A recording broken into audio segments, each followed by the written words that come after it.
millions of years, dinosaurs ruled the prehistoric world. But the skeletons they left behind tell only part of their story. Before they vanished, they took steps to preserve their cold-blooded reputations.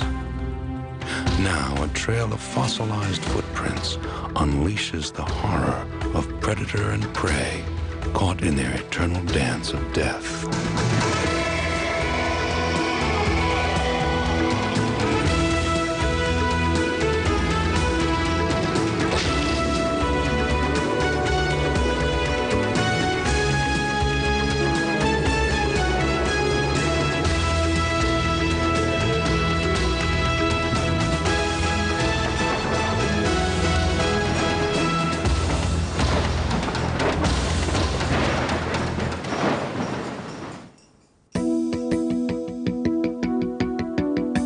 The rugged canyonlands of eastern Utah support life on a small scale. Yet once, huge herds of plant-eating giants thrived here.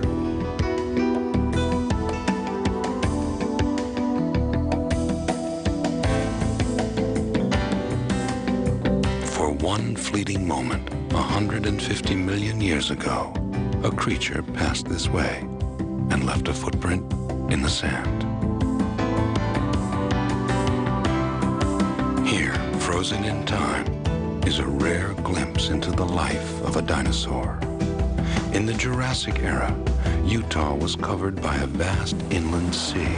Its waves broke onto the shores of a huge desert whose dunes stretched to the horizon. Today, it's the hunting ground of paleontologist Martin Lockley of the University of Colorado. This is the perfect sort of place to find dinosaur tracks. When the sea came into this area, it made the sand flats and the mud flats wet. That's the perfect medium in which the dinosaurs could leave their nice deep footprints to be preserved forever. In fact, if you want to find tracks, what you need to do is come down to the Jurassic beach.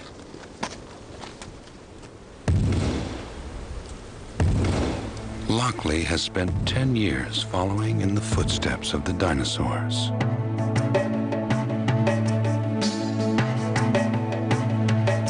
It takes his trained geological eye to recognize that this arid place was once the shore of a huge sea. I got interested in it when I realized that there were so many unstudied trackways, particularly in the western United States. The great potential of dinosaur trackways is that they deal with they represent the living animal. They don't represent death and decay like bones and skeletons, dead creatures. They represent the animals moving, going about their daily life in their habitat, so we can understand all aspects of, or many aspects of, individual and social behavior from this, these sort of motion pictures almost that we have of the dinosaurs in action. With the discovery of each new trackway, a powerful tool emerges for understanding the dinosaurs. A footprint contains a wealth of information if you know what to look for. The width and depth of the print are clues to the animal's size. The distance between prints shows how fast it moved and how long its legs were. The length of the leg helps determine the monster's height, and the shape of the toes reveals the kind of dinosaur it was. This is a typical track for this region. As you can see, we have 3 prominent digit impressions. It's an elongate track with a prominent heel, and it's got sharp claws or claw marks on the end of each digit. This is typical of a carnivore track. In fact, the inturned central claw impression tells us that it's a left foot. We can start to put all this information together, and we've definitely got a carnivorous dinosaur. And in this region, the typical carnivores known at this time are allosaurs. Allosaurus was a monster the height of a 2-story building. Its skull was equipped with a powerful jaw lined with dagger-like teeth designed for killing and dismembering its prey. The feet that left these impressions were also used as weapons.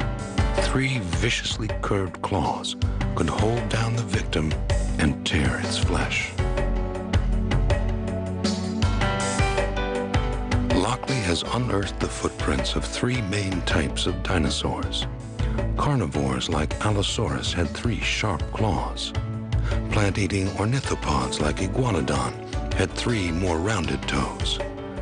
Earth-shaking sauropods like Apatosaurus left the biggest prints, more than 2 feet across and twice the size of an elephant's print. For a long time, paleontologists really didn't take trackways seriously. They were considered the lunatic fringe of the science, a trivial pursuit almost. I think it was really because people believed that trackways couldn't provide any information, and on top of that, they thought that they were rare, which they're not. They're much more abundant than people thought in the past. Before anyone even imagined the existence of dinosaurs, a trackway was found in New England in 1802. Thousands more were unearthed by clergyman and scholar Edward Hitchcock, who believed they belonged to a bird he dubbed Noah's Raven. The existence of dinosaurs was finally confirmed in 1842, but their footprints would languish in obscurity for another century, until pioneering trackers began systematically looking for them. In the 1930s, near the small town of Glenrose, Texas, a team from the American Museum of Natural History dammed the Paluxy River to expose the first known tracks of a brontosaur.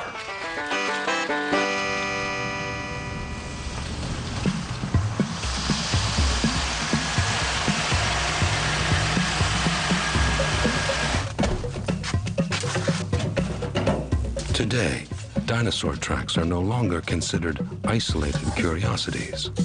Martin Lockley and his colleagues have unearthed millions of footprints and identified hundreds of trackways crisscrossing the American West.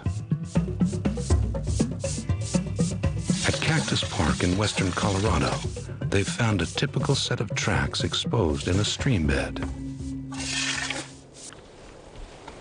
This is the faint print of a 2-footed predator called Eubrontes, or true thunder.